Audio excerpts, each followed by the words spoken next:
My first statement on this matter to Bronny James is don't listen to the Ryan Clarks, the Stephen A. Smiths, and none of these other podcasters when it comes to the direction of your career. Listen to your pops. Listen to your mom. Hopefully, you have totally ignored or don't even know what they are saying. So I'm going to focus my attention on Ryan Clark.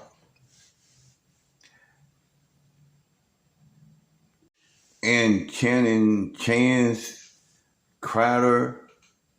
Not so much on Channing because he kind of the class clown of the show.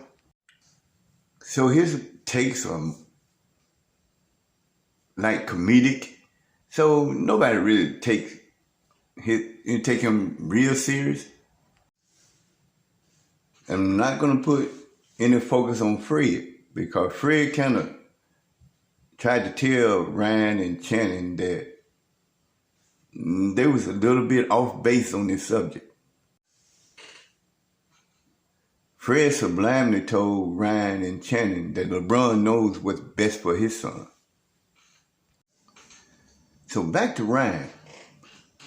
The reason I'm focusing on Ryan because he's usually very thoughtful in what he's going to say. But his take on Bronny and the G League and traveling commercial and staying at the Marriott Hotel, very unthoughtful. The Pivot has the resources to tell the whole story. The Pivot could have went over the logistical nightmare it would be for Bronny James to be traveling commercial and staying at the Marriott. I wonder if Ryan has forgotten, I know he hadn't forgotten, the incident that happened with his son at the Whataburger. I'm going to ask you, Ryan, what if the person who called your son and his friend the N-word, what if that person had singled your son out? What if that person had said to your son, aren't you the son of that N-word that hosts the Pivot? Your son might have had a different reaction than he did, which could have got him in a world of hurt. Did you forget that LeBron's experienced a similar incident when the N-word was painted on his front gate at his house? Ryan, did you forget that LeBron James don't shy away from social issues, therefore garnering a lot of hate for that man?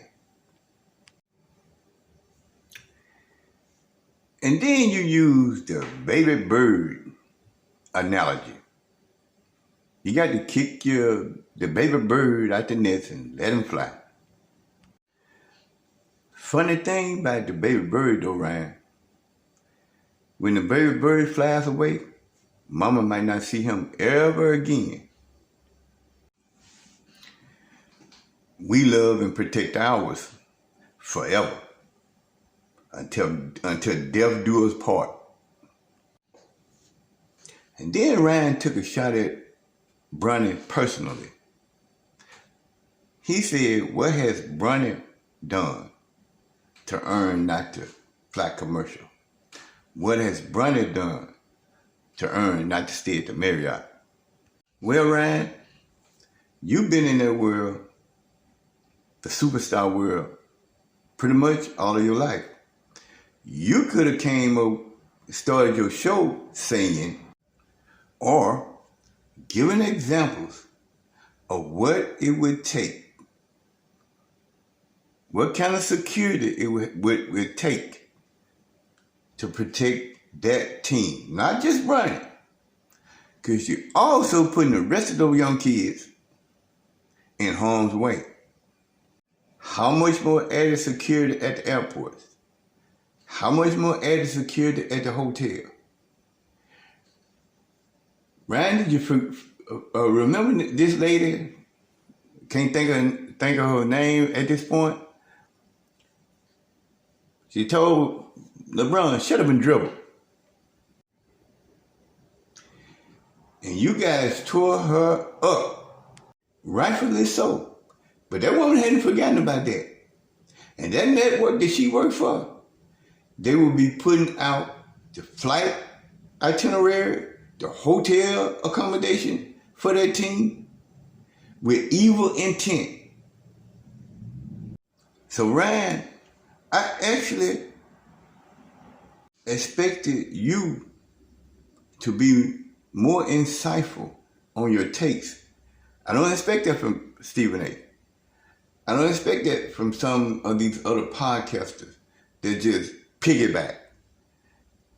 Kind of expected that from you. To tell the whole story. To give the pros and cons of him. Flying commercial.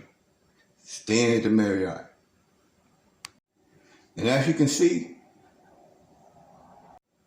I'm not mentioning anything about basketball. Just the safety of those young kids. There are some evil people out here, Ryan. And you've experienced it yourself. Bronny James can't go out willy-nilly walking through the airport.